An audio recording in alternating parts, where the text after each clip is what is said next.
Welcome to Lesson Stars. Please like, share and subscribe.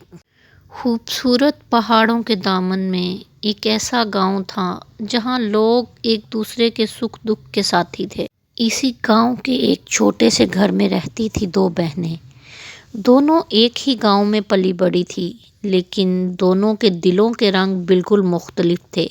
एक का नाम था रेहाना, जबकि दूसरी का नाम था मेहरुन्निसा। रेहाना जो कि बहुत ही गरूर में रहने वाली और गुस्सैली थी, जबकि मेहरुन्निसा बहुत ही नरम दिल रहम दिल थी।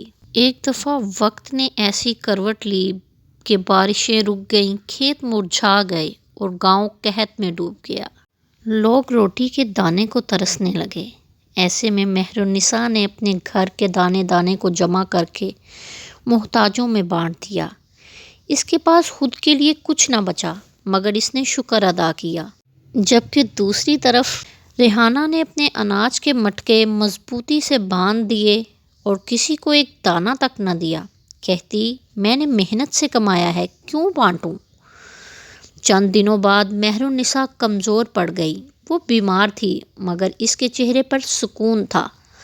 रात के पिछले पहर आसमान पर बादल छा गए और ज़ोर की बारिश बरसी। सुबह जब सूरज निकला तो गांव के खेतों में हरियाली झलकने लगी। ये देखकर रेहाना बहुत खुश हुई कि अब फसल दोबारा उगेगी। मगर जब वो अपने मटकों की तरफ गई तो देखा कि सब दाने बोसीदा और काले हो गए थे। इसके बरअक्स मेहरुन्निसा के घर के बाहर फूलों की खुशबू फैली हुई थी। गांव वाले कहने लगे, ये अल्लाह का करम है जो रहम करने वालों के ऊपर होता है। रेहाना की आंखों से आंसू बहने लगे। इस दिन उसे एहसास हुआ कि दौलत बांटने से कम नहीं होती, बल्कि दिलों में बरकत बढ़ती है। रहमदिली और सखावत वो ख़जाना है जो कभी ख़त्म नहीं होते, और जुल्म खुदगर्जी वो जंजीर है जो इंसान को अंदर से बर्बाद कर देती है।